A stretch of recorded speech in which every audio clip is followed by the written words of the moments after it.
This is Donovan Tildesley in the Acer Lounge here at the 2010 Winter Paralympic Games, and we're here with the President of the International Paralympic Committee, Sir Philip Craven.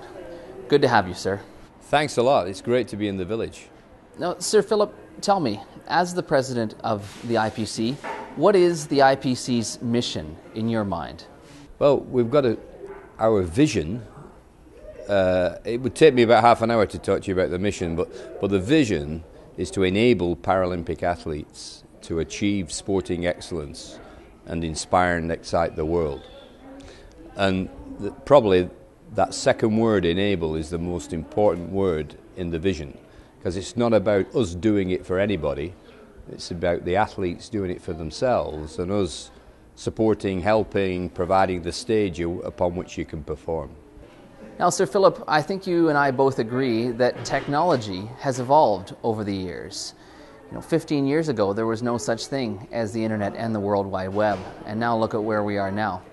And tell me, how do you see technology affecting the Paralympic Games, and what do you see for the future of technology and the Games?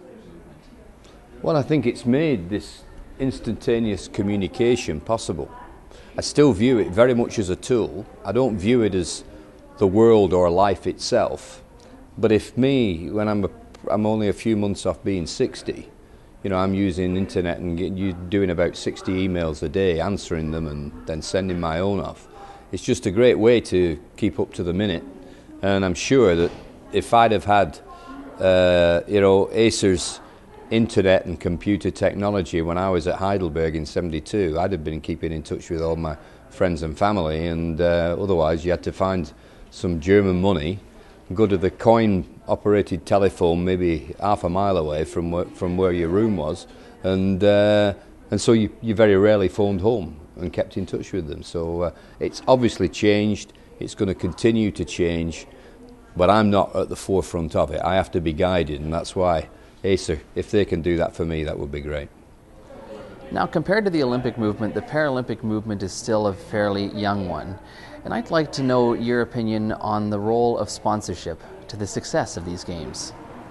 I think it's very, very important. At the moment, most of our income, some is sponsorship, but most of it for the IPC, we have a budget of between 5 and 6 million euros a year. And nearly all of that money is spent on employing the staff with the capabilities to match up with the organising committee and just ensure that we produce the best possible Paralympic Games. Nearly all our funding goes into that. We're looking for sponsors that can provide the funding and the resources so that we can expand the movement at the grassroots level. Give seed funding support for the development of new athletes. We need more and more new athletes. So sponsorship's very important. It doesn't bother me too much that at the moment we don't quite have enough, but we don't need too much money either, because we've got to retain truthful to what we are, and that's a real true sports organisation. And I think the key thing with any sponsor thinking of partnering with the IPC is they have to have similar visions and similar thoughts about what sport is all about and what life is all about. And then we've really got a connection. It's not a question of just selling widgets and taking money in return. One more question before we let you go, sir. The Paralympic movement has had a long history starting back in the late 1940s. With humble beginnings in Great Britain to where we are now in 2010 here at the Whistler Vancouver Paralympic Games. Tell me, what do you perceive the public image of the Games to be? Is it more about inspiration? Is it about high performance? Is it some combination of both?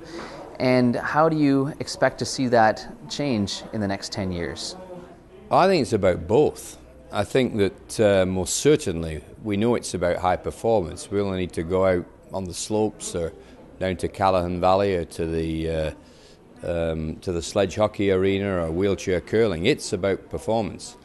But the key thing is many people have said to me here this week that it's not just the first, second and third coming down those slopes that raise their arms in great enjoyment at finishing the course. It's every one of the athletes.